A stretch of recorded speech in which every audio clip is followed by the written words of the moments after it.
Bom dia, amados irmãos. Graças a Deus estamos mais uma vez na casa do Senhor, louvando a Deus, pedindo a Deus as bênçãos para as nossas vidas e nossas famílias, honrando a Deus com agradecimentos em orações e também aprendendo a palavra de Deus. Para você que se preocupa com a vida espiritual, essa é uma atitude muito importante de estar hoje, o primeiro dia da semana, na casa do Senhor.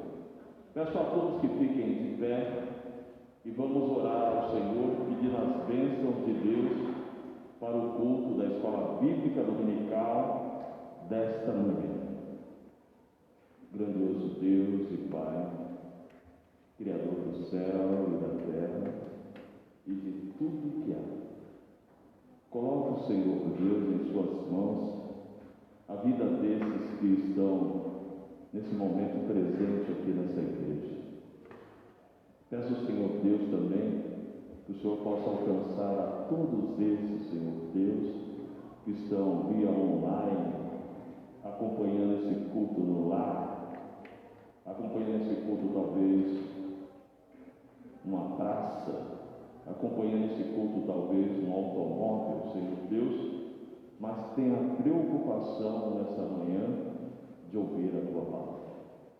Te pedimos, ó Deus, que o Teu Santo Espírito possa estar conosco, que possamos ser dirigidos pelo Teu Santo Espírito.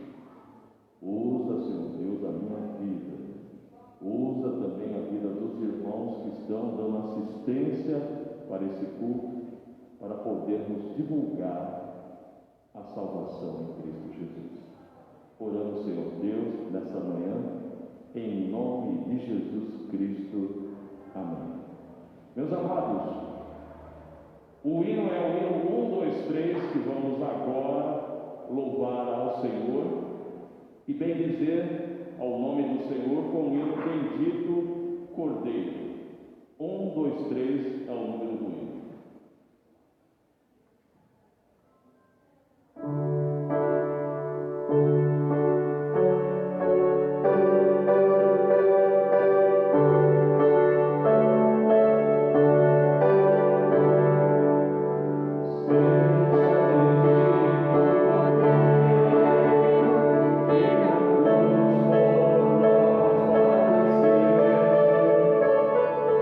Seja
tem o seu sangue lavado no sangue de Jesus. Que maravilha! O tempo presente aqui, que é maravilhoso, mas o tempo futuro está morando lá no céu. E não é para todos, é para todos sim que aceitem Cristo como seu único e suficiente Salvador. Você está com a palavra de Deus aí? Pegue a sua Bíblia ao alto, e vamos falar o versículo da Bíblia, da escola bíblica dominical. Porque a palavra de Deus é viva e eficaz, e é mais penetrante que espada profundos, que penetra até a divisão da alma e do espírito e das juntas e medulas, e é apta para discernir os pensamentos e as intenções do coração. Amém. O salmo que vamos ler agora é o 37. Queremos dizer que essa igreja está aberta todos os domingos, no horário das 10 horas da manhã e no horário das 18 horas e 30 minutos também, tomando toda a providência sobre higienização, uso de máscaras e termômetro infravermelho na entrada aqui do templo. O salmo é o 37, o versículo é o 1.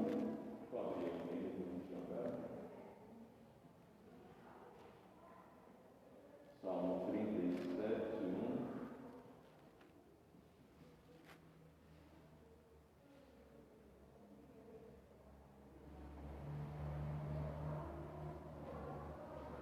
1. Uma pessoa essa semana estava um pouco triste, né? Falou da infelicidade dele de não ter coisas.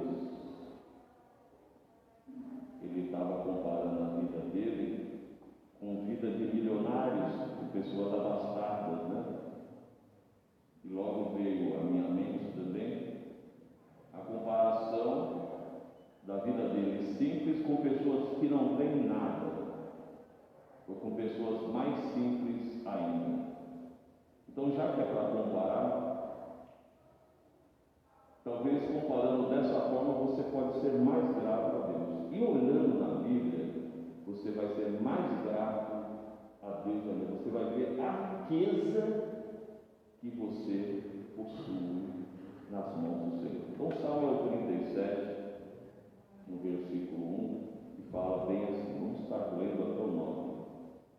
Não te indignes por causa dos malfeitores, nem tenhas invejas dos que praticam a iniquidade, porque cedo serão ceifados como a erva e murcharão como a verdura. Confia no Senhor e faz o bem. Habitarás na terra e verdadeiramente serás alimentado. O versículo 4: deleita-te também no Senhor, e Ele te concederá os desejos do teu coração. Entrega o teu caminho ao Senhor, confia nele, e Ele fará. E Ele fará sobressair a tua justiça como a luz, e o teu juízo como o meio-dia. E o último: descansa no Senhor e espera nele. Não te indignes por causa daquele que prospera em seu caminho, por causa do homem que executa astutos intentos. Amém.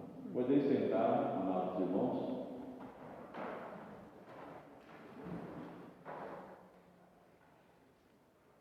Nós vivemos num mundo, né, tão cheio de correria, vivemos num mundo onde o tempo voa, né?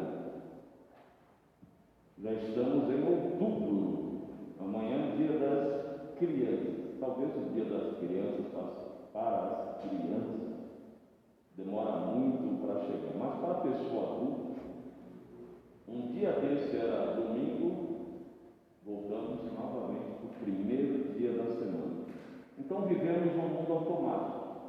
cedo, trabalhar, fazer render, almoçar, deitar no outro dia a mesma coisa, e correndo.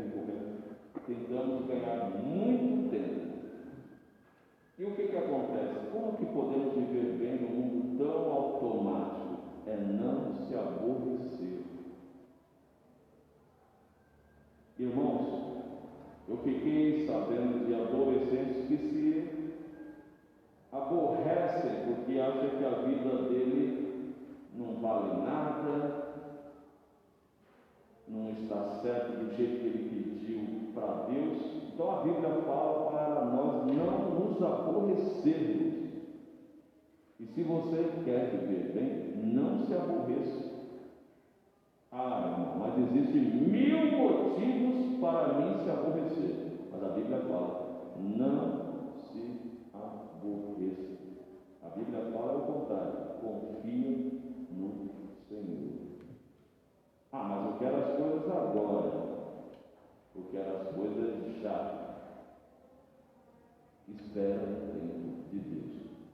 Quando Deus, Ele fala com você, quando Deus, na palavra de Deus, nos fala que Ele vai prover tudo o que você precisa, você tem que acreditar. E não que vai conceder tudo o que você pede. Às vezes o que você pede não é o que é bom para você. Vamos ver por uma criança, temos uma criança, hoje, amanhã é o dia das crianças. Se formos dar tudo o que a criança pede, o quarto da criança abarrotado. Agora, se você der o que ela precisa, vai crescer uma pessoa com sabedoria, vai crescer uma pessoa exemplar. Então, meus amados irmãos, nós na mão de Deus, Ele é o Pai e nós somos as crianças.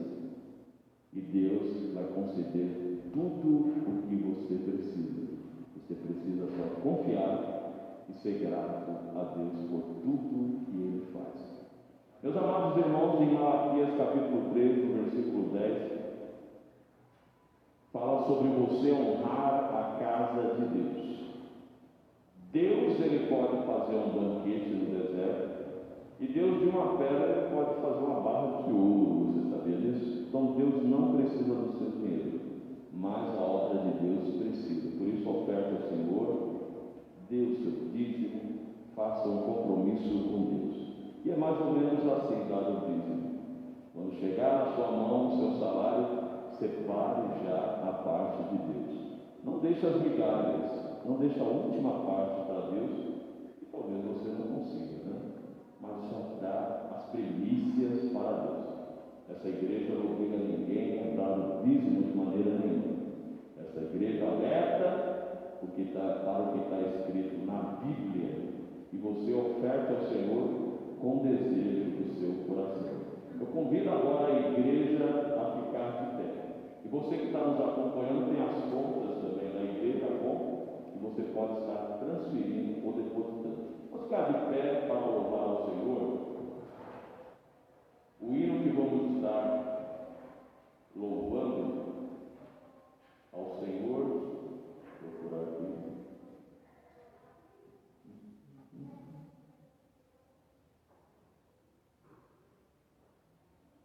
O hino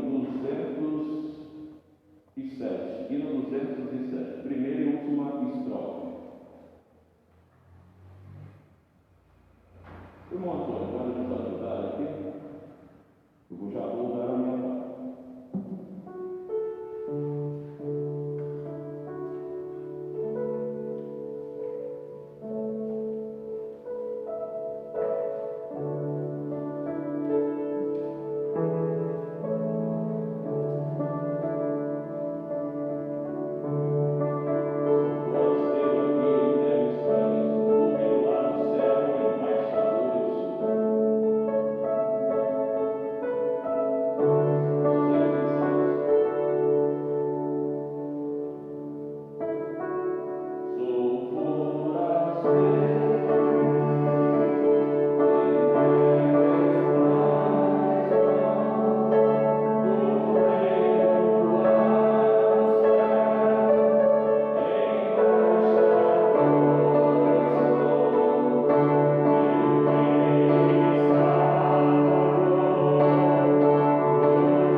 Muito bem, meus amados, na continuidade desse culto, passo a palavra para o pastor Sérgio Barbosa, que é meu pastor desta igreja, e eu peço aos irmãos presentes, aos irmãos que estão acompanhando, preste bastante atenção para a mensagem, para o estudo desta palavra, para que você possa ter um aprendizado exemplar. Quando nós não prestamos atenção, achamos difícil o entendimento. Só que o que acontece com a mensagem ou o estudo? Tem começo, tem meio e tem fim. Então você tem que entender o começo para poder chegar ao meio. E você tem que entender o meio para ver como que é a conclusão do ensino. Por isso, preste muita atenção. Se você tiver uma caneta, faça anotação do que o pastor vai estar falando, para que você, nessa manhã, tenha um bom aproveitamento de culto e da aula também da Escola Bíblica Dominical. Pastor Sérgio, bom dia. Bom dia. Bom dia a todos. É com alegria que estamos aqui para mais uma Escola Bíblica Dominical. Eu estou feliz, não sei você. Eu acredito que os irmãos que estão aqui estão felizes, né? Do contrário, não estariam aqui nesta manhã. E eu posso afirmar isso porque temos uma visitante do Rio de Janeiro. É isso? Qual o seu nome? Sheila. Seja bem-vinda, que Deus abençoe grandemente a nossa vida, amém? E veio junto com o irmão dela, Maurício. Ufa, eu estava com dois nomes na cabeça, Maurício e Vinícius, e graças a Deus acertei. Vizinho do irmão Estevão já está conosco aqui pelo menos de 2 semanas, né? Participando dos cultos, e hoje trouxe a irmã dele. Seja bem-vindo, que sinta-se bem em nosso meio. E o meu apelo para você também, que está acompanhando a transmissão online, e se você não tem nenhuma comorbidade, pode estar conosco aqui com toda a segurança. Verificação de temperatura, distanciamento, álcool gel. Então aproveite esse tempo, principalmente você jovem, adolescente, você que pode estar conosco. Lembrando que estamos presencial pela manhã na IBT, às 10 da manhã, à noite às 18h30, e aí uma novidade já, tá bom? Nesta quarta-feira próxima, nós vamos ter também e online, como tem acontecido ao domingo. Já nesta quarta-feira eu vou começar a transmitir daqui, né? Então, eu espero que eu não fique sozinho aqui, né? Na verdade, nós nunca estamos sozinhos quando estamos com o Senhor, né? Mas é bom estar aqui, não é, irmã Cremilda? Né? O primeiro domingo que a irmã consegue vir, e eu imagino como que era a situação, né? É difícil realmente, né? Alguns irmãos que gostariam muito de estar aqui ainda não podem, né? E nós temos sido aí zelosos, cuidadosos para fazermos o melhor e honrar o Senhor, né? Então, meu desafio é esse, né? Quarta-feira teremos aí, tem número especial quarta-feira, irmã? Olha aí, tá vendo? Vai ter número especial. Eu já vi que não é fazer apelo não, já tem que intimar, né, irmã Sandra? Já tem que apontar o dedo e dizer, irmã, eu quero agora, antes da aula, lembrar aqui os aniversariantes da semana, para que nós tenhamos aqui uma palavra de oração por aqueles que completaram mais um ano de vida. Estamos caminhando, viu, irmãos que estão acompanhando a transmissão, aquelas dificuldades que temos aí com som, às vezes transmissão, estamos pertíssimo dessa solução, né? Então nós louvamos a Deus pela fidelidade dos irmãos, pela oração e pela compreensão. Vamos ver aqui quem completou mais um ano de vida. Irmã Sônia Pereira dos Santos, esposa do irmão Gil, completou mais um ano de vida no dia 4. Dia 5, a irmã Maria José Cabelo, mais conhecida como Teca, né? A irmã Teca completou mais um ano de vida no dia 5. A irmã Daisy no dia 6. A irmã Essilene, que está lá em Salvador, me mandou uma mensagem, disse que encontrou uma igreja onde ela está ali congregando a princípio. O irmão dela também é cristão, completou mais um ano de vida no dia 7. O irmão Geraldo Cabelo, esposo da irmã Teca, também completou mais um ano de vida no dia 9. E hoje, olha, fresquinho esse aviso, hein? Irmã Valdeildes e Nelson estão completando mais um ano de união matrimonial. Me lembro que algum tempo atrás ela até me ligou, que se fosse possível viria à igreja, queria ter aí uma palavra de oração. Não sabemos, né? Filho dela, o Fábio, teve aquele acidente, graças a Deus já foi para casa, está se recuperando. Continuamos orando pela vida do Fábio, mas hoje também de maneira especial pela vida do casal, mais um ano de vida, né? Que Deus continue abençoando e que permaneçam firmes no Senhor, amém? Sentados mesmos, eu quero orar pela vida desses irmãos que completaram mais um ano de vida e outros que porventura não chegou aqui o aviso para nós, que Deus da mesma maneira esteja abençoando. Oremos. Querido Deus, mais uma vez nos colocamos diante do Senhor, agradecidos pela vida desses irmãos que completaram mais um ano de vida. É provável que haja mais pessoas aí comemorando o aniversário que possam reconhecer que de fato a vida é uma dádiva do Senhor e a nova vida em Cristo Jesus é o maior presente que um homem possa receber de tuas mãos. Rogamos as tuas bênçãos para dirigir, para sustentar e para ajudá-los a alcançar as ricas bênçãos das mãos do Senhor.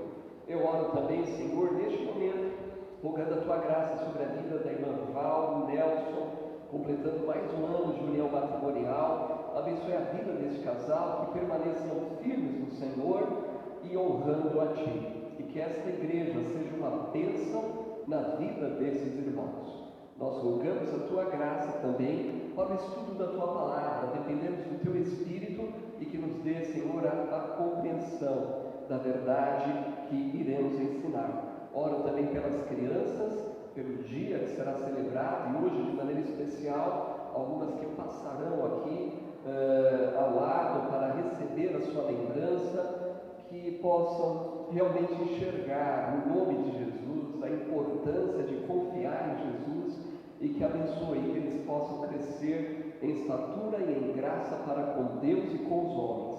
Eu oro em nome de Jesus. Amém. Muito bem, hoje também a igreja há uma movimentação aqui do lado, uma vez que o Dia das Crianças é amanhã, E assim como os idosos e aqueles que têm a comorbidade, né? Aqueles problemas de saúde que impedem de estar aqui, as crianças se incluem nisso, né?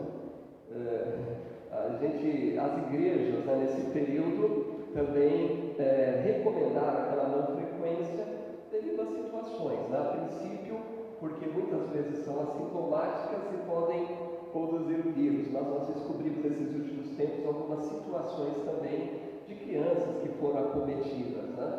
Então vamos orar, mas hoje é um dia para pensar mais nas coisas positivas que Deus tem manifestado, não é? São Paulo indo aí para a fase verde, viu aí as orientações até para abertura de cinema, teatro.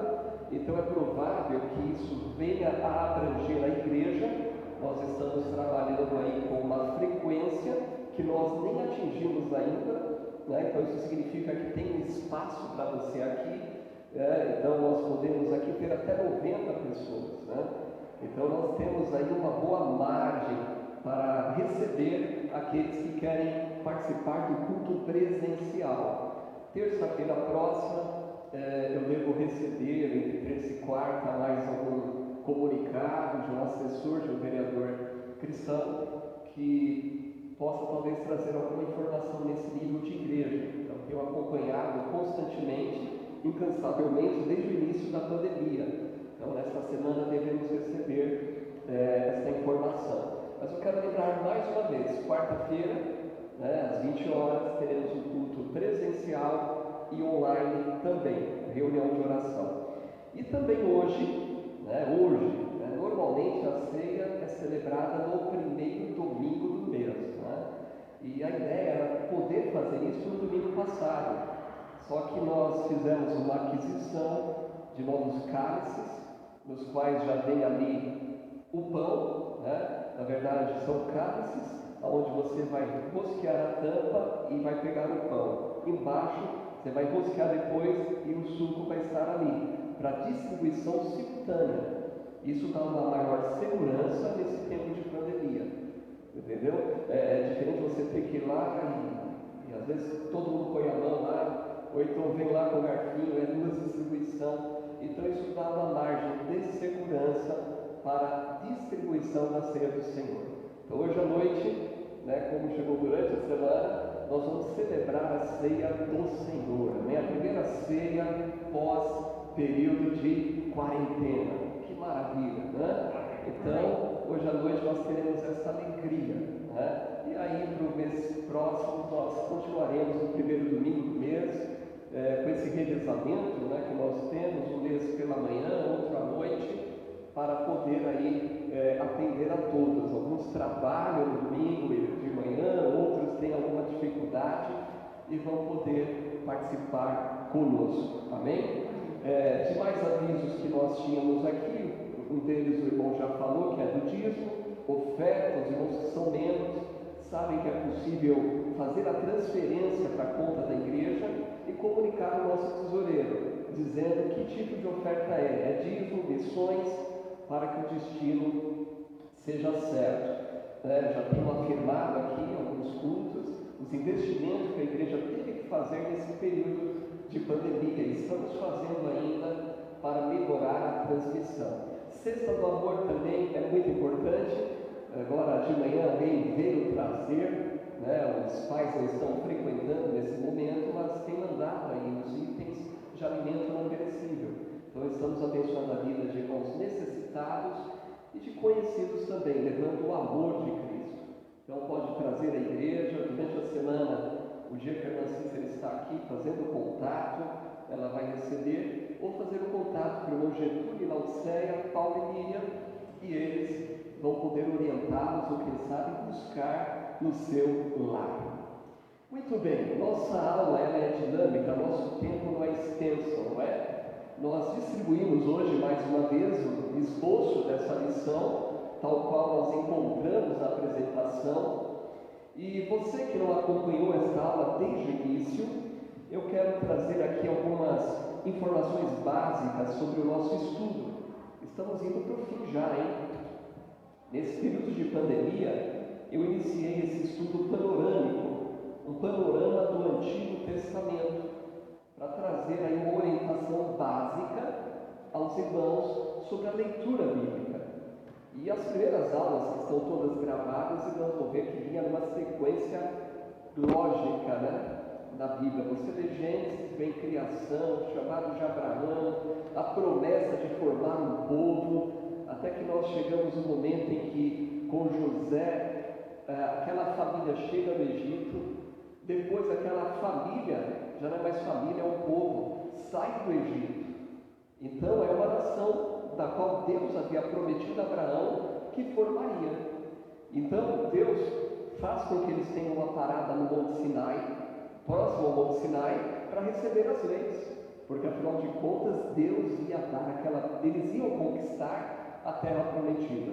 Isso aconteceu, distribuição nas 12 tribos de Israel, as promessas do Senhor, que se eles mantivessem a sua fidelidade a Deus, seriam abençoados.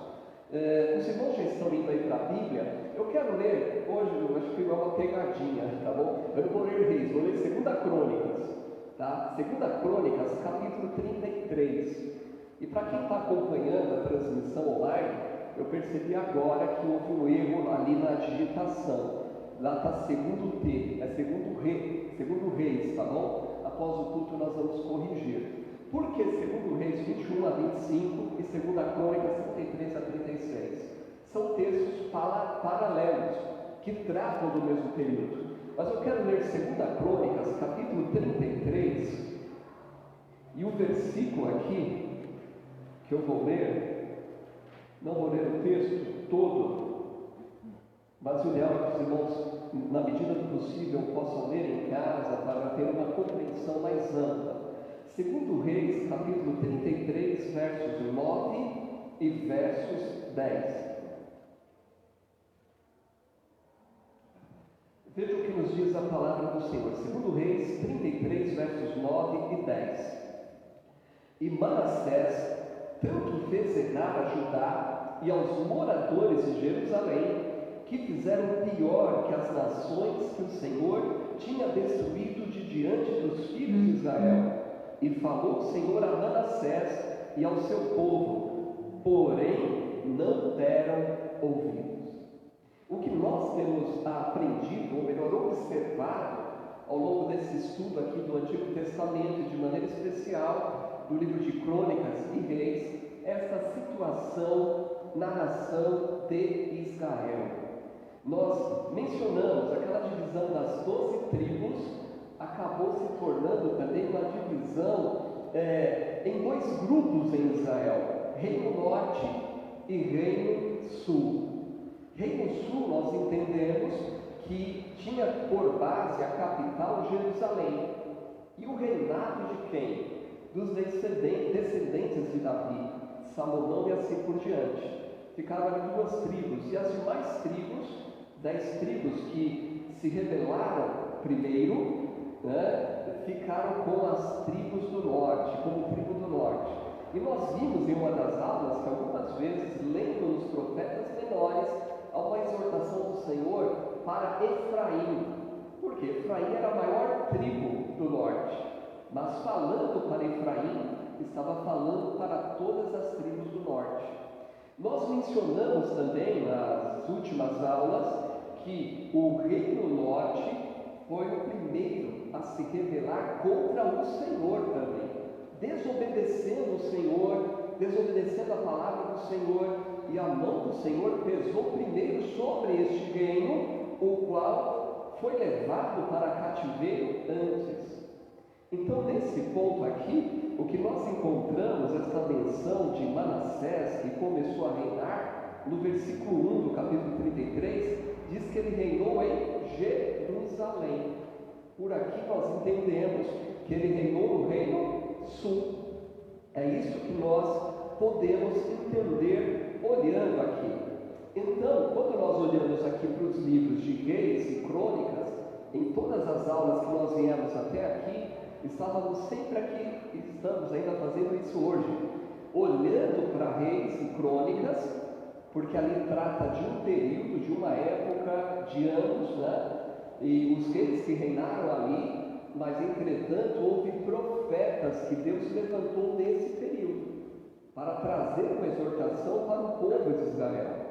Então, nós temos olhado apenas aqui para termos aí nos situarmos na história e temos olhado para esses profetas, a mensagem que esses profetas trouxeram.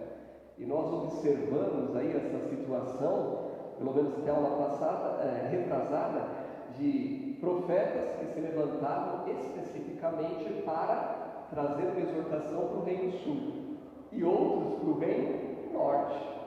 Mas agora, chegando aqui no finzinho da história, nesse período, o que nós encontramos? Só profetas trazendo a palavra do Senhor para o reino sul. Por que isso? Lembrando que reino sul, capital Jerusalém, reinando descendentes, a linhagem real que vem de Davi e Salomão. Por que não ouvimos mais falar do norte? Porque o reino norte foi levado para o cativeiro.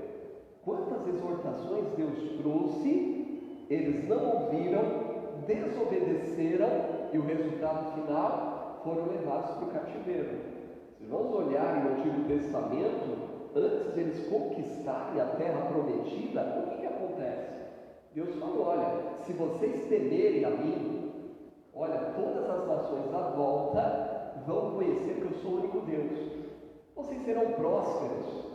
Afinal, eles estavam numa terra que manda leite e mel. E diz: olha, vocês vão emprestar para os outros e não vão pegar emprestado.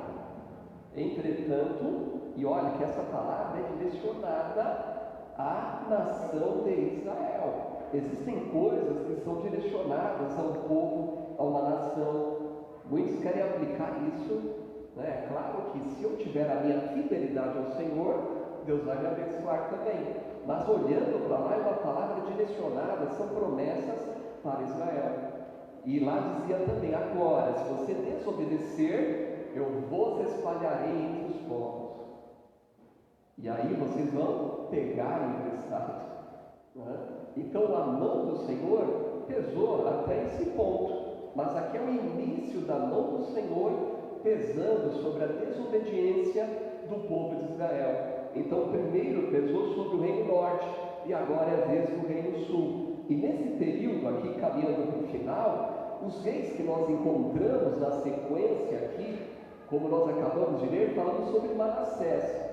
Mas na sequência, lendo Reis e lendo Crônicas, nós vamos encontrar esses reis aqui: Manassés, Josias, Joacás, Joaquim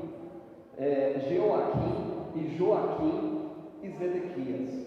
Então, os irmãos, fazendo a leitura bíblica, vão encontrar exatamente esses reis que reinaram nesse período final, antes de o reino também, ou o período em que o reino sul também vai ser levado para o cativeiro.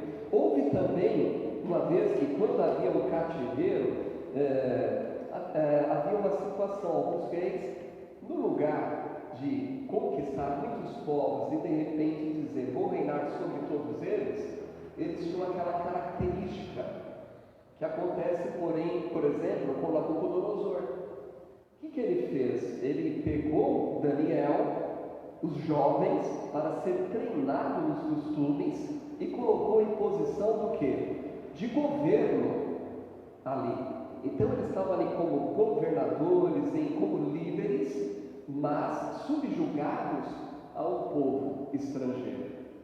Por isso que nós mencionamos também aqui governador do exílio. Teve Gedalias, Zorobabel e Neemias. Foram homens israelitas, vamos dizer, que tinham essa posição de governo, porém era diferente do período anterior, onde era um povo independente, um povo temente a um único Deus.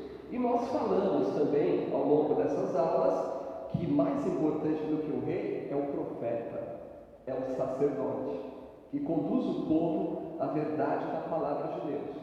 Não que o rei não seja importante, porque o rei é um líder, mas o profeta, muitas vezes, puxava a orelha do rei. Semana passada nós mencionamos alguns que vinham de uma aliança, de uma linhagem real, e outros que vinham da classe do povo. Um rei que falava direcionado ao povo, outro que falava à corte.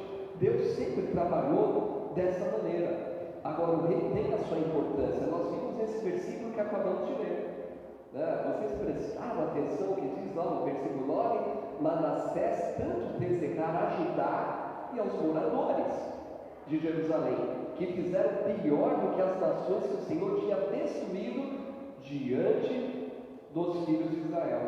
Então, quando o rei ouvia a voz do profeta, do sacerdote, e se humilhava, a tendência era o povo ouvir e seguir. O líder, ele tem uma importância.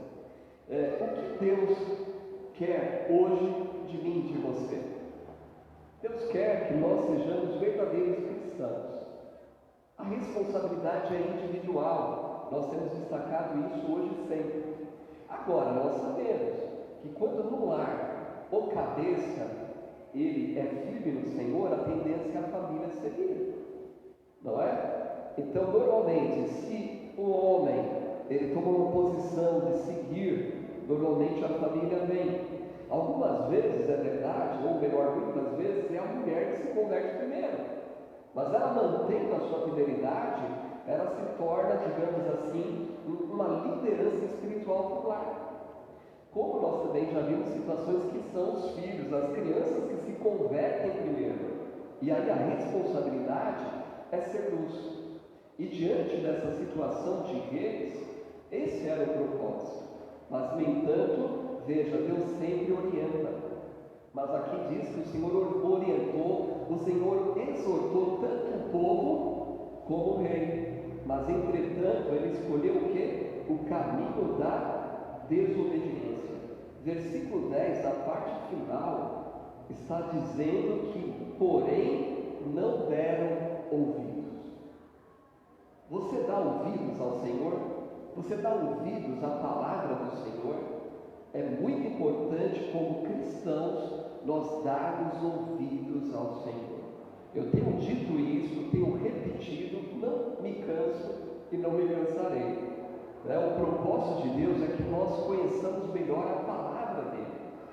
Mas hoje existe uma multidão, existe um povo que se diz cristãos, mas o que prevalece nas suas decisões são as suas vontades próprias, sabe? Talvez eles até digam: estou seguindo a palavra de Deus, mas cita a palavra de Deus de maneira aleatória. Sabe aquilo que eu acabei de dizer aqui? Que existe orientações para a nação de Israel no Antigo Testamento antes de eles serem formados o povo. E nessa exortação, o que o Senhor dizia?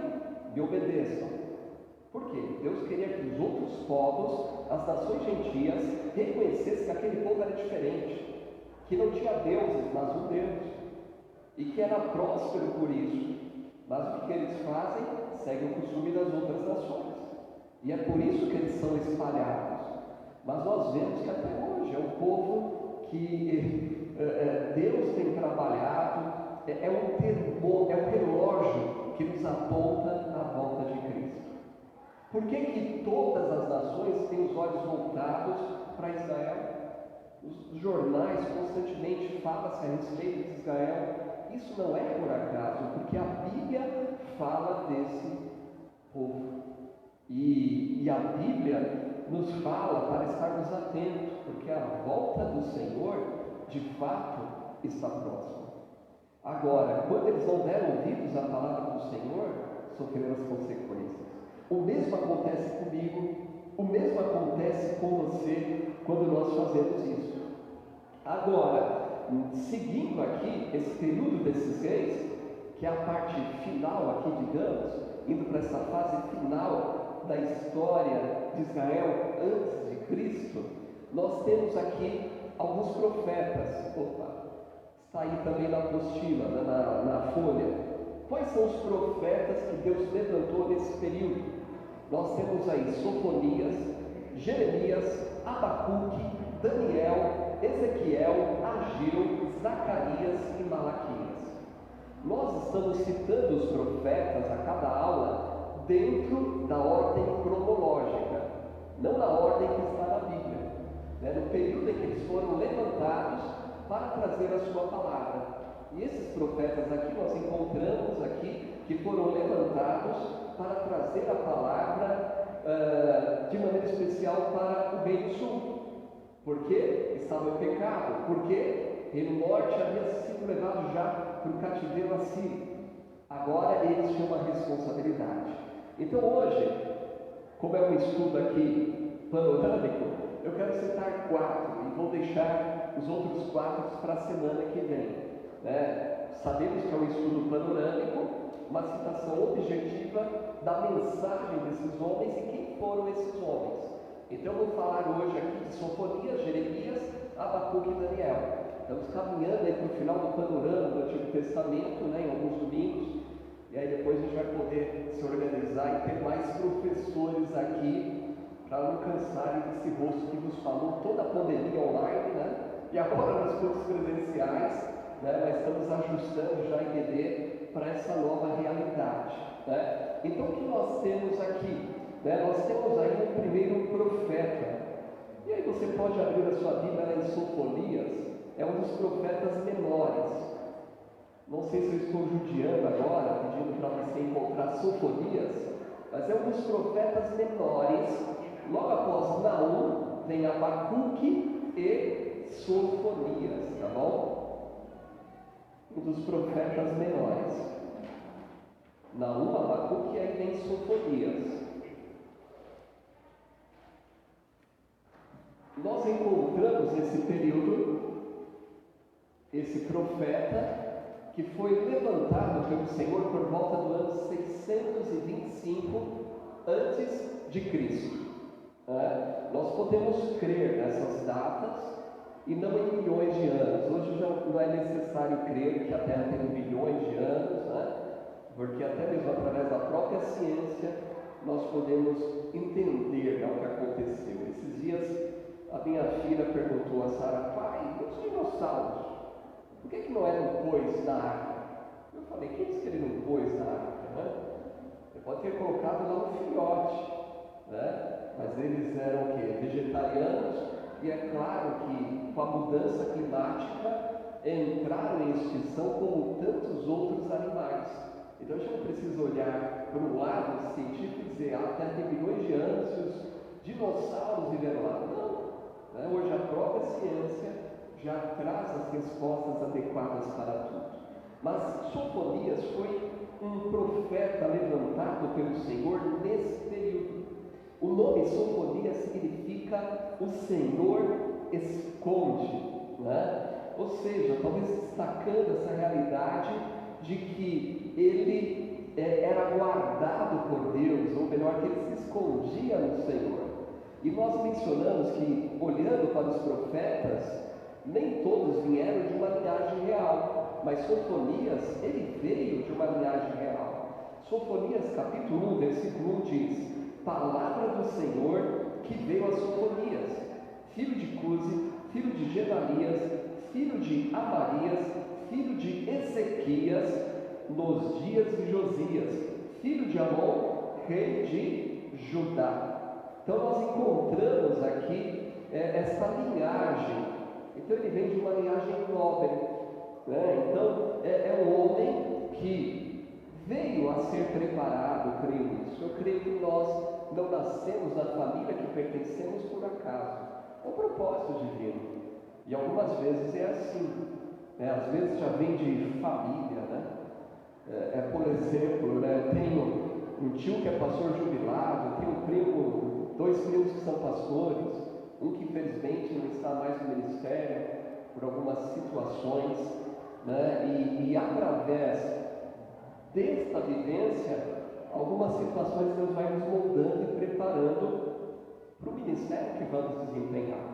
Mas há outros que não vieram, digamos assim, de uma família nem sequer cristã, nem sequer onde houve pastores, mas se levantaram. E são também servos de Deus, pastores, missionários e assim por diante. Mas o que nós podemos observar, olhando para a vida desses homens, é que de fato Deus está no controle de todas as coisas. Qual foi a grande responsabilidade desse profeta de Deus? Ele ajudou a preparar Judá para o reavivamento que ocorreu com Josias. Isso é muito interessante, né? Porque ele preparou, porque Manassés foi um rei péssimo, um rei terrível. Mas de repente a gente encontra Josias, que ele vai ao reino muito novo, criança. É uma das histórias contadas no departamento infantil. Mas nós sabemos que havia um sacerdote, havia também um comandante do exército, um general, que entravam em ação juntos para orientar uma criança, porque uma criança não teria condições de tomar essas decisões de maneira adequada. Então, lendo em Reis e Crônicas, os irmãos vão encontrar a história do rei Josias. E naquele período acontece algo interessante. Na verdade, eu ia até ler lá, e eu acabei até esquecendo dessa partezinha, e eu vou voltar lá em Crônicas, e apenas para ler essa parte, lá em Crônicas 30, deixa eu achar aqui a parte que fala sobre Josias. Segunda Crônicas 34. Talvez os irmãos já estão craques aí manusear a Bíblia no Antigo Testamento, né? Estão vendo as folhas aí, barulho. Segunda Crônicas, capítulo 34, nós encontramos aqui, versículo 8, diz o seguinte, segunda Crônicas 34, versículo 8, e no ano 18º do seu reinado, havendo já purificado a terra e a casa, enviou a Safã, filho de Azarias, e a Maaseias, governador da cidade, e a Joá, filho de Joacás, cronista, para repararem a casa do Senhor seu Deus. Isso é óbvio que havia essa necessidade. Lembra que o rei anterior foi Manassés e fez tudo que era mal aos olhos do Senhor? Então ele, na verdade, ele voltou com os altos, a idolatria. Agora é uma época de reforma, estão cuidando do templo, mas mais do que isso, olha o versículo aqui mais adiante, versículo 14. Versículo 14 diz: e tirando eles o dinheiro que se tinha trazido à casa do Senhor, Ilquias, o sacerdote, achou o livro da lei do Senhor, dada pela mão de Moisés. E Ilquias respondeu e disse a Safã, o escrivão: achei o livro da lei na casa do Senhor. E Ilquias deu o livro a Safã. E Safã deu o livro ao rei e deu-lhe conta, dizendo: teus servos fazem tudo quanto se lhes encomendou. E aí a sequência diz que eles ajuntaram dinheiro, acontece essa reforma, o povo, diante do que o rei impulsionou com a sua liderança, temeram o Senhor e voltaram o coração para o Senhor.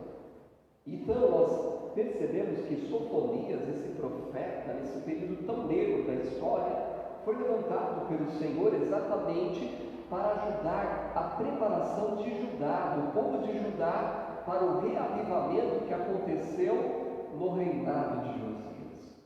E qual era o propósito do Senhor? Que isso perdurasse, não é? Para que não tivesse que permitir que o povo fosse levado para o cativeiro. Mas, entretanto, assim como há altos e baixos na nossa vida, não deveria ser assim, havia altos e baixos no povo de Israel. E aquele povo não permaneceu firme. Mas exatamente este homem, que foi um dos levantados nesse período, para preparar a Judá para o reavivamento. Ok? Sofonias. Então, o tema desse livro, se a gente pudesse colocar, qual é a palavra de destaque aqui no livro de Sofonias? A palavra é julgamento. Sabe, aquela voz do Senhor que vem pelo profeta alertando sobre o julgamento do Senhor. Porque nós afirmamos, e é bíblico, e é verdade, Deus ama o pecador, mas odeia o pecado. Então ele repreende, é como diz Gálatas 6,7, não erreis, Deus não se deixa escarnecer, porque tudo que o homem semear, isso também ceifará. E essa mensagem de julgamento veio para o povo. E cumpriu-se quando? Cumpriu-se quando Nabucodonosor, rei da Babilônia, capturou a Judá. Está mencionado aqui, na aula de hoje, sobre Daniel. É uma história mais conhecida a respeito do reinado de Nabucodonosor. Mas por que aconteceu aquilo? Exatamente julgamento do Senhor pela rebeldia do povo de Judá. Lembra que eu falei? Se me obedecerem, diz o Senhor, serão luz a todas as nações. Agora, se desobedecerem, vos espalharei entre todos os povos. E seguindo aqui, nós encontramos aqui em Sofonias o juízo das nações pagãs. Lendo o livro de Sofonias, nós encontramos aqui o juízo. O Sofonias se levantou para dizer, há um juízo, mas ele não dizia que o juízo era apenas para o povo rebelde de Judá, mas também para as nações gentias, para os outros povos. Olha o que diz no capítulo 2 de Sofonias, versículo 13, vou ler aqui. Sofonias, capítulo 2, versículo 13. Estenderá também a sua mão contra o norte e destruirá a Síria, e fará de Nínive uma desolação, terra seca como o deserto. O que é isso? Não é um juízo apenas para Israel, mas é um juízo para a Síria, para Nínive. Historicamente, nós podemos afirmar que Nínive caiu no ano 612 a.C. Então a palavra do Senhor se cumpriu. Encontramos também neste livro de Sofonias uma descrição gloriosa do milênio. O que é o milênio? De maneira bem objetiva, estamos hoje aguardando a volta de Cristo. E quando Cristo vier, Ele vai arrebatar os salvos. Estaremos para sempre com o Senhor.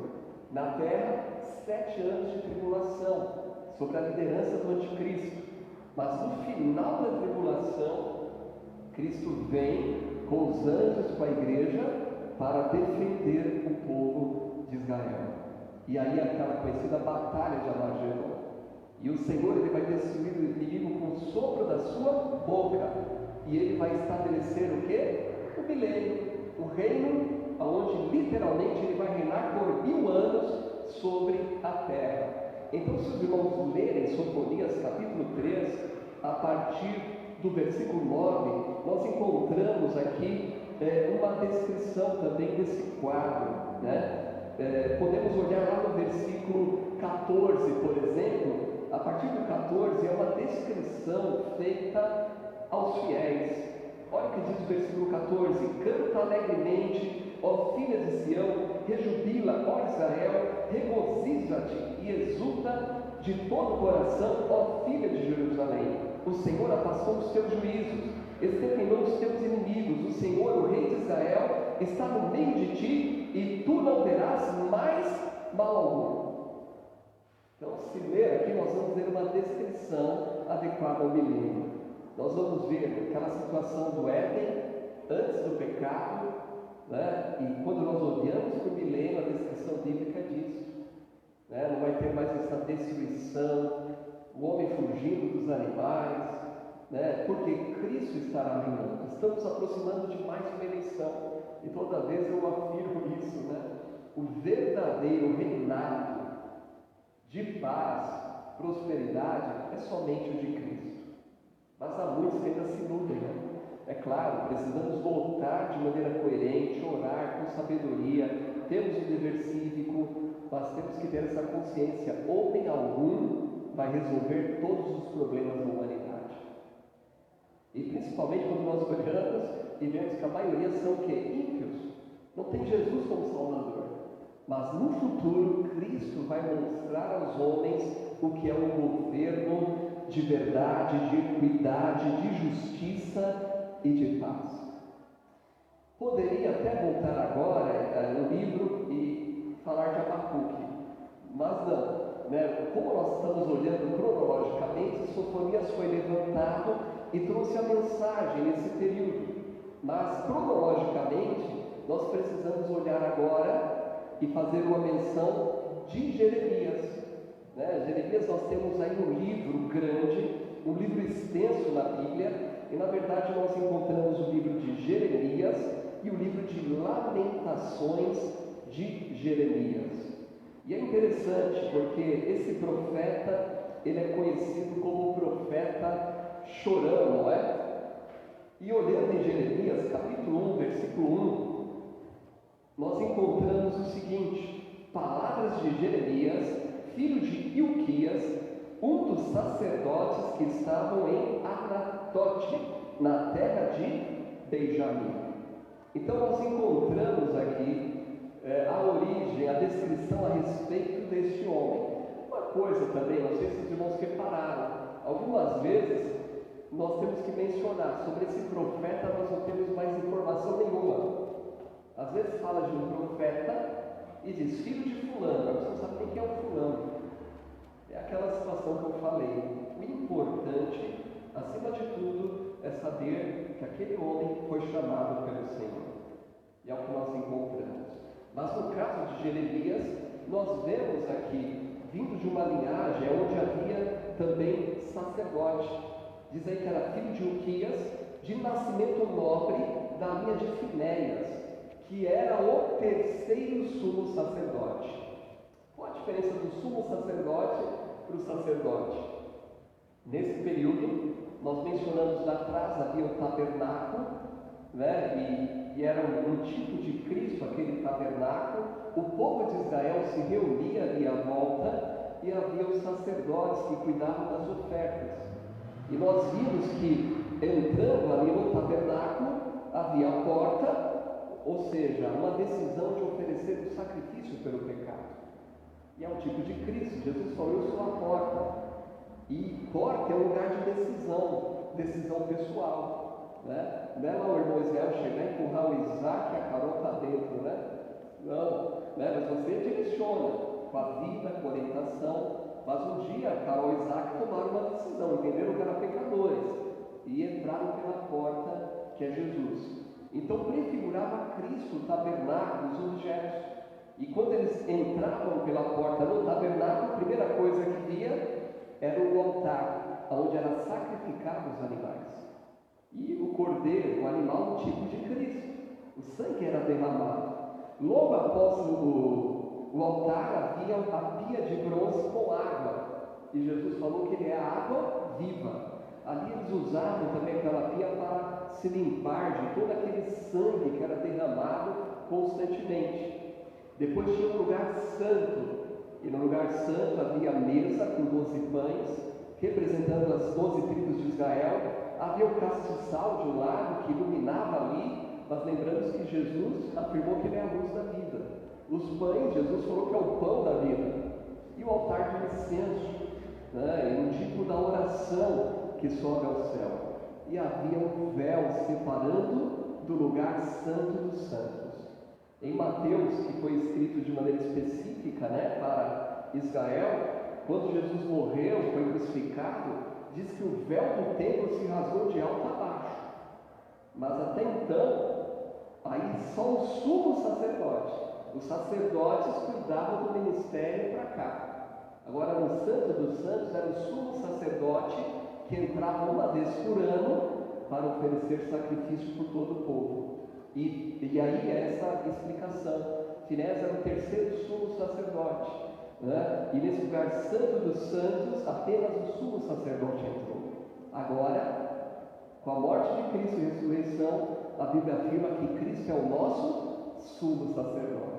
O véu que separava já não separa mais. Hoje temos livre acesso ao céu, crendo em Jesus como nosso único e suficiente Salvador. Foi demais aí, preciso voltar. E não está voltando, Isaac. Muito bem, falando de Jeremias, temos que falar aqui de maneira objetiva, uma vez que aqui nós encontramos um livro longo, né? Mas o que eu estou trazendo aqui é o essencial por hora. Ele é chamado profeta chorão. E por ser chamado profeta chorão, parece que ele era um mole, né?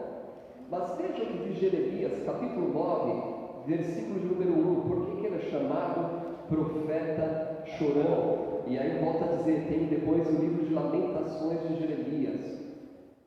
Jeremias capítulo 9, versículo 1, olha as palavras. Jeremias capítulo 9, versículo 1. Diz aqui a palavra do Senhor: ó se a minha cabeça se tornasse em águas e os meus olhos uma fonte de lágrimas, então choraria de dia e de noite os mortos da filha do meu povo. Ele não era aquele menino chorão birrento. Ele não chorava à toa, mas ele chorava pelo pecado, pela falta de reconhecimento do pecado do povo, pela penalidade do Senhor que tinha que recair sobre esse povo. Então ele é conhecido como o profeta chorão. Temos também o capítulo 13, versículo 17. Olha as palavras. E se isto não ouvirdes, a minha alma chorará em lugares ocultos, por causa da vossa soberba, e amargamente chorarão os meus olhos, e se desfarão em lágrimas, porquanto o rebanho do Senhor foi levado cativo. Em primeiro lugar, era um choro pelo pecado, pela desobediência do povo. Você chora? Nós deveríamos chorar, olhando para o profeta aqui, Jeremias, aprender a chorar, em ver talvez um parente, um amigo, que é rebelde contra o Senhor, que não obedece, que não ouve a palavra do Senhor. E eu tenho dito quantas pessoas choraram durante muito tempo pela conversão de um ente querido, e viram o resultado final, aquela conversão, ainda que levou alguns anos. Nós precisamos chorar. Quando houver um pecado no meio do povo de Deus e da igreja de Deus, não passe a mão, eu falei isso, não passe a mão no pecado, né? Mas chore, derrame o seu coração, peça para que o Senhor mova e tire as ataduras, as escamas dos olhos do pecador, para que possa andar na verdade. Mas é claro, em primeiro lugar, chore pelo seu pecado. Quando você cometer um pecado, se humilhe diante do Senhor em sinceridade. Então, ele é conhecido como o profeta chorão, mas o que nós percebemos era que o homem era um homem firme, porque ele passou por muita perseguição e oposição. Mas além de ser conhecido como profeta chorão, ele é conhecido também como profeta solitário. Olha o capítulo 16, versículo 2. Capítulo 16, versículo 2, olha a orientação do Senhor para este homem: não tomarás para ti mulher, nem terás filhos, nem filhas neste lugar. Ele tinha que trazer uma mensagem, e já não era possível encontrar alguém, nem uma mulher que fosse ali, digamos, adequada espiritualmente à posição que ele ocupava. Então ele assumiu uma posição solitária. Nós que estiveram no retiro da família lembram lá do pastor Mendes, dizendo que o ministério pastoral é um ministério solitário, é um dos ministérios mais solitários, né? Um homem experiente, jubilou agora recentemente, né? E agora imagina o homem naquela época se levantando para trazer a palavra do Senhor ao povo e não tendo sequer ali uma esposa, né? Porque ainda que o que envolve uma liderança espiritual, normalmente o homem não vai compartilhar tudo para não abater demais a família, não é? Para não levar esse peso. Mas ele não tinha ali isso. Mas ele tinha um Senhor, amém? Ele tinha um Senhor. E aí nós temos um livro maravilhoso, como também de Lamentações. E o livro de Lamentações nós encontramos palavras maravilhosas que apontam a realidade que as misericórdias do Senhor não têm fim e podemos confiar no Senhor. Então, Jeremias, ele pregou cerca de 40 anos suportando oposição, tá vendo? Solitário, mas ele não estava sozinho.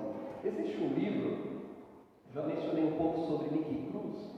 Ele foi, na adolescência, envolvido com gangues nos Estados Unidos, envolvido com drogas, se converteu através de um pregador que já faleceu, David Wilkerson, e ele tem um ministério entre ex-drogados, casas de recuperação, e ele escreveu um livro, Solitário, talvez, mas nunca sozinho, porque ele retrata esse lado. Ele começou a pregar, fazer viagens, e muitas vezes ele dizia que ficava sozinho num quarto de hotel ou numa igreja, ficava longe da família.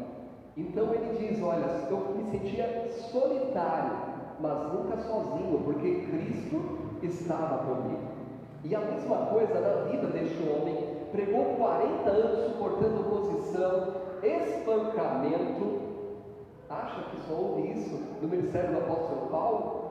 No ministério do início da igreja? Olhe para a vida dos profetas. Ele suportou oposição, espancamento e encarceramento. Foi preso também. Depois leia essas passagens que estão aí, na folha, que estão aqui na apresentação, esses capítulos, e vocês vão encontrar um pouco da descrição deste momento. Existe um livro, que é um dos livros mais lidos, o livro evangélico, além daquele Em Seus Passos que faria Jesus, há um livro O Peregrino. Fizeram até um filme, O Peregrino. Quem escreveu O Peregrino? John Bunyan, um homem que pregou o Evangelho. Tinha uma filha cega, e por pregar o Evangelho, o que os homens fizeram? Lançaram ele numa prisão e falaram: olha, se você prometer que vai sair, vai parar de pregar essa palavra aí, você vai ficar em liberdade. Sabe o que aquele homem falou? Como que eu posso negar a Cristo? Ele não causou nenhum mal. E ele ficou preso muitos anos e ficava preocupado com a filha cega que ele tinha, imaginando: coitado da minha filha, ela vai ter que mendigar, talvez, para poder se alimentar. Mas nesse período de prisão, o que ele fez? Escreveu O Peregrino, o livro mais lido, que traz essa verdade do Evangelho ao homem perdido. Então nós não compreendemos as situações, mas uma coisa que eu entendo é que Deus levanta pessoas específicas para momentos específicos e momentos difíceis também. E aquele que é fortalecido no Senhor e na força do seu poder, de acordo com o que está escrito em Efésios, são exatamente esses que são usados pelo Senhor. E olhando para a vida dos profetas, podemos aprender isso. Agora vamos para Abacuque, ver o que podemos aqui descobrir a respeito de Abacuque. Abacuque está antes do livro de Sofonias. Eu falei que eu ia dar uma passeada aqui. Precisamos mencionar aqui mais 2 profetas para essa conclusão: Abacuque e Daniel. Então vamos primeiro em Abacuque. Logo após Naum, nós temos aqui o livro de Abacuque. Então, como eu mencionei, esta é a ordem mais lógica, cronológica da época em que viveram esses profetas. Primeiro, Sofonias, Jeremias e agora Abacuque. Abacuque aí no ano 606 a 604 a.C. O nome significa abraçador, devido ao seu amor a Deus. Que coisa maravilhosa ter um nome que descreve uma realidade de nossas vidas, quando o nome tem essa conotação, abraçador, devido ao seu amor a Deus. Quando ele teve o seu ministério pouco antes da invasão de Nabucodonosor. O próximo profeta é Daniel. Daniel, ele surge no cenário de Nabucodonosor. Então, um pouquinho antes da invasão de Nabucodonosor, é o período onde Abacuque viveu. O livro de Abacuque começa com esse versículo: o peso que viu o profeta Abacuque: até quando, Senhor, clamarei eu, e tu não me escutarás? Gritarei violência e não salvarás. Então começa dizendo sobre o peso que viu Abacuque. O que nós podemos mencionar sobre Abacuque, olhando para o livro, para o histórico? Abacuque, ele confiava em Deus, mas ele estava perplexo. Você já ficou perplexo com as coisas espirituais? Creio que sim, não é? De vez em quando a gente olha a nossa volta, para a igreja, para o povo, e ficamos em perplexidade. Este é um século que nós, como verdadeiros cristãos, ficamos em perplexidade. São tantas coisas que nós vemos. Olha o bocado de músicos populares que estão por aí, populares entre aspas, né? Existe uma música que não pode nem ser considerada MPB, né? Aquela que falava da cultura do povo, absurdos. Quando você começa, esses dias eu ouvia uma moça, de repente eu via ela cantando alguma coisa sobre a figueira no Floresça. Eu falei, peraí. Aí eu corri lá, dei uma olhada, rede social conta tudo, né? Aí foi no Instagram de cara, uma cantora popular, versículo bíblico. Falei, isso está me cheirando, sabe o quê? Alguém que veio talvez de uma família cristã, esteve no meio e de repente começou a achar tudo natural. Por quê? Não obedece à Bíblia, a palavra de Deus, de maneira integral. E Abacuque, ele ficou perplexo. Perplexo com o quê? Com essa maldade crescente em Judá. E ele olhava também a maneira como o povo estava sofrendo, e ele começa a fazer essa pergunta: até quando, Senhor? Olha o versículo 3 e 4. Por que razão me mostras a iniquidade e me fazes ver a opressão? Porque a destruição e a violência estão diante de mim, havendo também quem suscite a contenda e o litígio. Por esta causa a lei se afrouxa e o juízo nunca se manifesta, porque o ímpio cerca o justo e o juízo se manifesta torcido. Será que ele viveu no ano 600 mesmo antes de Cristo? Parece que ele viveu nesse século. Esses dias eu estava vendo aí uma matéria, esses dias, o policial civil estava no carro, veio os bandidos de bicicleta, entrou na casa, saiu, quando o policial tentou desarmar, levou o tiro e morreu. E aí ontem a gente estava vendo que prenderam um, já tinha 17 passagens. A gente olha e fica perplexo, né? Mas ele começa a fazer essas indagações em relação ao povo: até quando clamarei? Então nós vemos aqui que ele estava perplexo pela maldade crescente em Judá, sem punição. Você está perplexo? Quando nós olhamos para a palavra de Deus, sabemos que o dia do Senhor se aproxima. Sabemos que Deus é um Deus justo. E parece que o Wagner fez até uma leitura que vai um pouco de acordo aqui também. Nós olhamos para o salmista dizendo que ele olhava à sua volta e via a impiedade, a crueldade e a prosperidade do homem ímpio. E ele diz: até que entrei no templo do Senhor e vi o fim de todos os homens. Então nós precisamos olhar de acordo com a ótica do Senhor soberano. Então ele estava perplexo pela maldade crescente em Judá, sem punição. E também ele estava perplexo por um Deus santo usar os babilônios, usar o povo caldeu, um povo mais ímpio, para castigar a Judá. Porque ele dizia assim: nossa, a maldade no povo, Senhor, mas o Senhor está usando um povo mais ímpio ainda. Lembra quando nós falamos de Jonas? Jonas não quis pregar aos ninivitas porque era um povo cruel, que fazia atrocidades para com o povo dele. E ele sabia que Deus era misericordioso. Então era essa cena que ele vivia também. Ele via agora um povo mais cruel nesse sentido, e agora Deus usando aquele povo para castigar o povo de Israel. Então ele estava perplexo. Mas a primeira resposta sobre essa maldade crescente, ele encontra da parte do Senhor a partir do versículo 5 do capítulo 1. Olha o versículo 5, diz aqui: vede entre os gentios e olhai, e maravilhai-vos e admirai-vos, porque realizarei em vossos dias uma obra que vós não crereis quando for contada.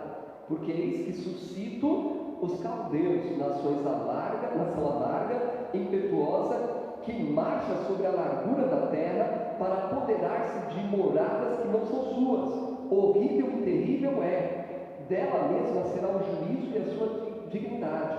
E os seus cavalos são mais ligeiros que os leopardos e mais espertos que os lobos à tarde.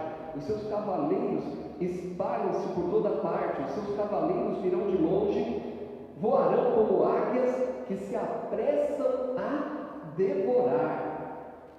Eles todos virão para fazer violência, e seus rostos buscarão o vento oriental, e reunirão os cativos como areia, escarnecerão dos reis, e dos príncipes farão zombaria.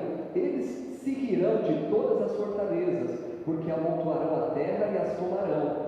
Então muda sua mente e seguirá, e se fará culpado.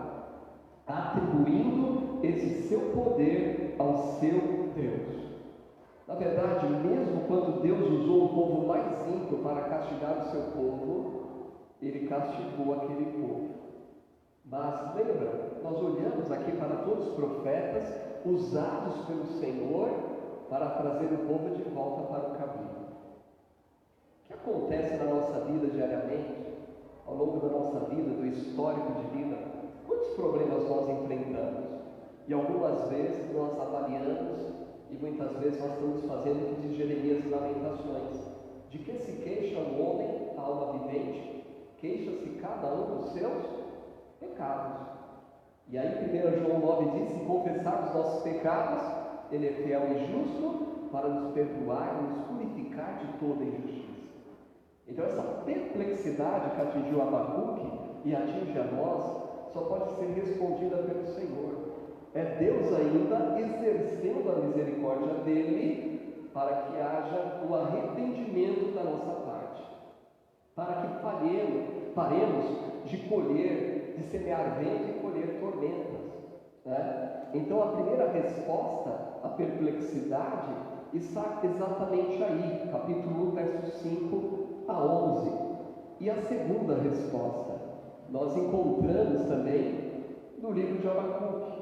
Canetinha funciona quando ela quer, mas aqui no livro de Abacuque, agora foi, capítulo 2, dos versos 2 a 20, vem a segunda resposta a esta perplexidade que ele sente. Não temos como ler aqui todos esses versículos, mas apenas alguns versículos. Capítulo 2, versículo 2 diz: então o Senhor respondeu e disse: escreve a visão e torna bem legível sobre tábuas, para que a possa ler quem passa correndo. Muitos gostam de comparar isso aqui com os outdoors, né? Que você coloca a propaganda e todo mundo pode ver, né? É uma menção, mas a mensagem do Senhor tem que ser pregada de maneira clara. Seja uma exortação, ou principalmente um plano de salvação. Nós precisamos deixar isso de maneira bem evidente. E ele diz ainda mais aqui, versículo 3: porque a visão é ainda para o tempo determinado, mas se apressa para o fim e não enganará. Se tardar, espera-o, porque certamente virá e não tardará. E aí é interessante ler os versículos, né? Leia depois, falando do orgulho, falando da necessidade do arrependimento, mas trazendo com certeza e convicção que Deus ele tem um plano, Ele tem um controle sobre todas as coisas. Eu tenho dito isso. Para mim, pandemia é uma prova evidente que Cristo está voltando. Há muitos cristãos, e alguém até conversava comigo aqui hoje, né, falando, né, há pessoas que não estão acreditando que seja uma realidade isso aí, a pandemia.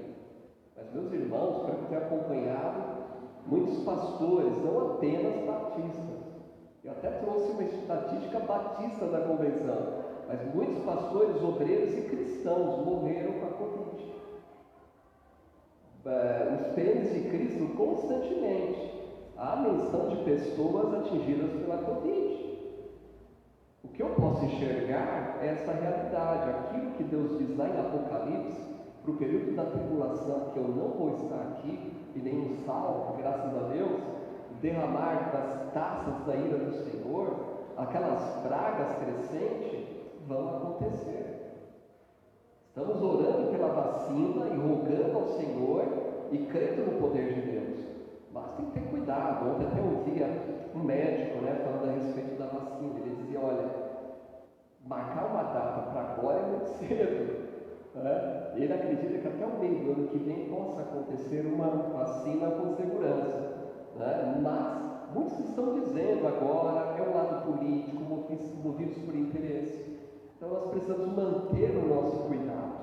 Mas eu creio que isso também é um grande alerta. Olhe para a história dos profetas, levantados antes do cativeiro babilônico, antes de Nabucodonosor, preparando o povo. Será que o Senhor não pode estar preparando o povo que não crê na verdade de Apocalipse para se arrepender dos seus pecados? Afinal, a coisa é mundial, não é regional, é uma pandemia. mas vamos crer no Senhor, amém? Mas vamos enfrentar também com alegria. Não estou dizendo isso para você ficar amedrontado, com medo, mas para que você permaneça firme no Senhor, para que você examine o seu coração e procure viver uma vida de retidão, uma vida mais próxima do Senhor. E como diz as palavras de Abacuque, ele dizia: a visão ainda é para tempo determinado. Tribulação é um tempo determinado, mas nós vivemos aqui numa época específica, para sermos cristãos nesta época específica, amém? E seguindo aqui, qual é a chave de Abacuque para mim? Olha Abacuque capítulo 2, versículo 4. A mensagem dele era para trazer o povo ao arrependimento. Capítulo 2, versículo 4 diz: eis que a sua alma está orgulhosa, não é reta nele, mas o justo viverá pela fé. Já ouviram esse versículo? Quantas vezes, né? No Novo Testamento, eu creio que tem até uma relação das passagens, não vou ler elas agora, mas está aí a relação. Romanos 1,17, Gálatas 3,11, Hebreus 10,38.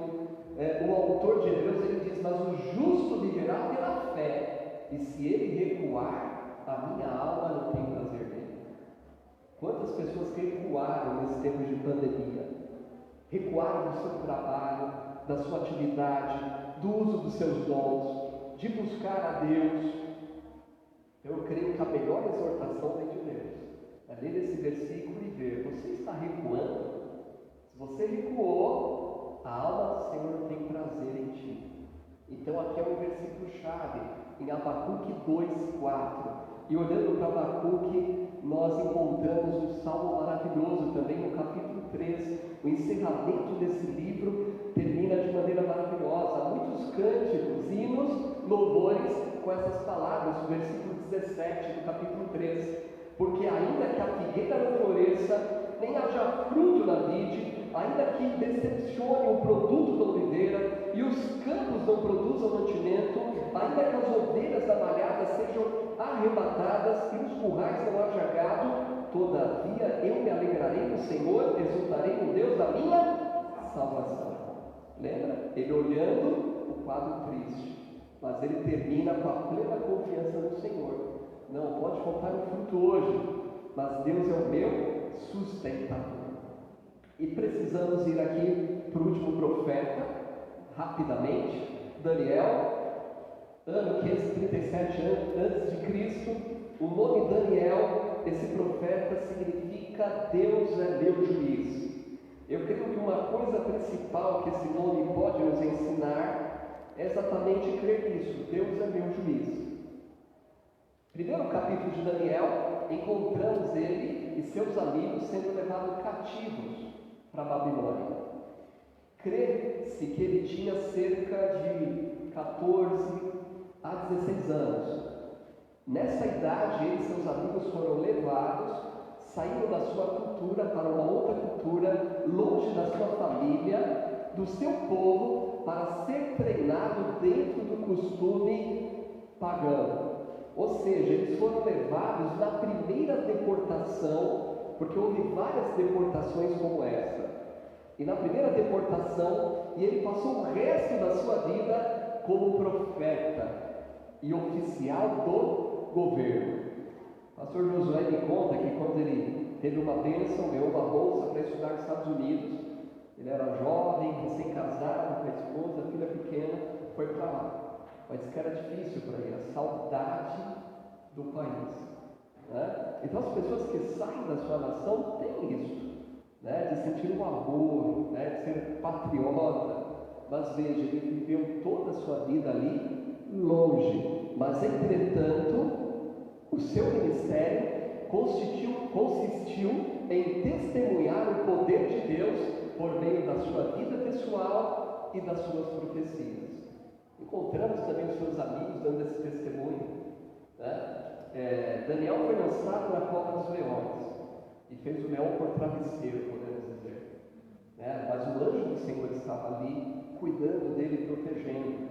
Os amigos foram lançados na fornalha, né? E aqueles que lançaram se queimaram. e Deus protegeu. E o próprio homem pagão olha e diz: poxa, mas eu vejo ali um semelhante a um Deus. Na verdade, entendemos que era uma teofania, o Cristo pré-encarnado aparecendo ali. Olhando para o livro de Daniel, nós vemos que, embora no exílio, o povo de Israel não foi abandonado por Deus. Veja, sabemos que o exílio foi o resultado da desobediência daquele povo a Deus. Mas mesmo estando no exílio, o povo não foi abandonado. Sabe aquela pessoa que crê em Jesus se desvia? E Deus vai exercendo a sua misericórdia, procurando trazê-lo de volta. É claro que a Bíblia, de maneira bem clara, diz que Deus ele procura buscar em amor, trazê-lo de volta. Se não houver arrependimento, mas escândalo, Deus vai agir com a sua mão. Mas Ele dá uma oportunidade. Ele está em busca. Temos a história do filho pródigo, uma ilustração clara desse amor de um pai que está de braços abertos esperando a volta do seu filho. Então nós olhamos para Israel, embora no exílio, o povo de Israel não foi abandonado por Deus, mas Deus revelou um plano divino para o futuro. E o livro de Daniel nós encontramos isso de maneira clara e maravilhosa. Muitos homens criticaram o livro dizendo que foi escrito posterior, porque nós encontramos o desenrolar da história, não apenas de Israel, mas das nações gentias. Diz aí, há uma descrição das potências mundiais gentias, desde os seus dias até a segunda vinda de Cristo. Então, se você pegar este livro, a Bíblia, talvez com comentário, você vai poder compreender bem isso. Nos dias de Daniel, Deus deu uma visão sobre os acontecimentos mundiais das nações gentias, desde o dia de Daniel até a segunda vinda de Cristo. Então é um livro maravilhoso de ser estudado. Como chave, indo para a conclusão, eu deixo aqui o capítulo 1, versículo 8. Daniel, capítulo 1, versículo 8. Diz o seguinte: e Daniel propôs no seu coração não se contaminar com a porção das iguarias do rei, nem com o vinho que ele bebia, portanto decidiu ao chefe dos eunucos que lhe permitisse não se contaminar. Creio que é uma história conhecida. São novos ainda, mas veja a fidelidade do Senhor, o temor a Deus. É por isso que nós dizemos, nós podemos encontrar naturalmente, no dia a dia nós encontramos isso, né? Pessoas que atingiram a maioridade na idade, mas não no conceito de vida, de vivência. São meninões ainda, são dependentes de papai e mamãe, não é? Nós encontramos. Por outro lado, nós encontramos crianças amadurecidas. Ontem eu via um vídeo sobre um programa, né, que as pessoas vão lá, empresários, para tentar conseguir um sócio que invista no seu negócio. E era um homem que perdeu os pais cedo, foi morar praticamente na rua e hoje é um empresário no ramo de cosméticos, em Guarulhos. E quando ele falou aquilo para os empresários, de maneira objetiva, um empresário colocou: como é que você conseguiu? E o homem chorou. Falou que teve uma época que ele só tinha a bermuda, uma calça, chinelo e um amigo que trabalhava, tinha uma lanchonete, emprestava um tênis para ele procurar trabalho. E ele falou que tentou 9 vezes abrir um negócio. Até que deu certo, e naquele momento ele estava ali com uma dificuldade, precisando de um sócio. E eu achei até interessante que ele dizia assim, que ele oferecia 30% da empresa por R$5. E aí os empresários começaram a perguntar: mas como que é isso? R$5? Então é isso. Não, é porque eu negociei uma dívida assim de imposto. Então não é R$5 que você precisa. Não, tá. Aí no final um entendeu. O empresário falou: olha, eu conheço algumas pessoas desse segmento, então eu estou disposto a te ajudar. Então era essa a ideia que ele queria passar para aqueles homens: eu não posso fechar, eu preciso de alguém que venha me ajudar com a sua sabedoria e me orientar. Uma ilustração de vida, um homem que poderia dizer: estou perdido, né? Ir pelo caminho do quê? Do roubo. do assassinato, das drogas, destruir a própria vida. Agora nós temos Jesus, que é o caminho, a verdade e a vida. Amém? Precisamos fazer o mesmo que Daniel e seus amigos. Se dispor a não fazer aquilo que não agrada a Deus. Eu digo isso muitas vezes olhando para esse texto. Eram jovens que estavam longe do lar e poderiam até dizer: estou longe de casa, Deus permitiu, eu vou comer do bom e do melhor e do banquete. Mas eles sabiam que eram coisas sacrificadas a ídolos. E eles se dispuseram a não se contaminar. Comeram legumes e se tornaram mais fortes ainda. E Deus conduziu eles a uma posição de exaltação. Então, que Cristo realmente ocupe o primeiro lugar nas nossas vidas. Como diz a palavra de Deus, concluindo: humilhai-vos debaixo da potente mão do Senhor, para que ao seu tempo Ele vos exalte. Amém? Confie no poder de Deus. Você que é um filho de Deus, permaneça firme. E eu concluo aqui dizendo o seguinte: da mesma maneira que Deus levantou profetas, como estamos vendo naquela época, Deus levantou a mim, levantou você, para sermos cristãos. Amém? A Bíblia diz que cada cristão é um sacerdote. Para que você tire de mente apenas esta visão daqui no passado, sobre sacerdotes chamados especificamente para liderar espiritualmente o povo. Hoje, cada salvo é um sacerdote. E você tem que ser uma influência positiva para que outros busquem ao Senhor e fiquem mais perto do Senhor. Amém? Vamos curvar as nossas frontes para uma palavra de oração final. Deus falou no seu coração nesta manhã. Gostaria de ser lembrado em oração. Levante a sua mão, quero orar por você também. Amém, amém, amém. Você acompanhando também a transmissão, pode deixar aí o seu pedido de oração, se você foi despertado para esse viver próximo ao Senhor. E se você não tem a Jesus, teremos o prazer de apresentar um plano de salvação. Basta deixar um recadinho, entraremos em contato com você. Oremos. Pai, mais uma vez louvamos o Teu nome pela Tua palavra, pela vida desses servos de Deus. Não podemos nem descrever a fisionomia deles, nós podemos descrever aquilo que é mais essencial, que é o caráter desses homens que buscaram o Senhor.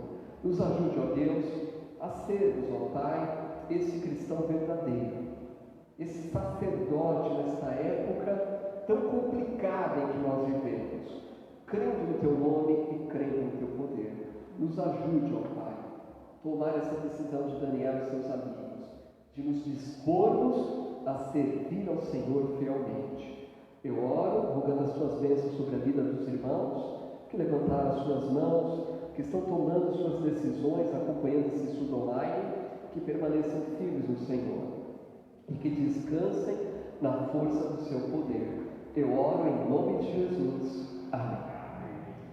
Amém, meus irmãos. Assentados mesmo, nós vamos encerrar com a divisa da escola dominical. E lembrando mais uma vez, logo mais às 18h30, daqui a pouco vai ter higienização aqui dos bancos e estaremos de volta às 18h30 e celebraremos a primeira ceia do Senhor pós-quarentena. Você que é membro, você que é salvo, batizado, está próximo do Senhor, terá essa oportunidade de participar com toda a segurança. Volto a dizer, são cálices novos, você vai ter nele o pão e o suco. A parte de cima vai abrir a tampinha, pegar o pão, depois vai desrosquear e vai ter o suco de uva, depois vai fechar e depois haverá o recolhimento para a higienização. Faremos no término do culto de hoje, tá bom? Nossa divisa: porque a palavra de Deus é viva e eficaz e é mais penetrante que a espada alguma de dois gumes e penetra até a divisão da alma e do espírito e das juntas e medulas, e é apta para discernir os pensamentos e as intenções do coração. Hebreus 4:12. Deus abençoe. Um ótimo domingo com o Senhor. Fiquem com Deus.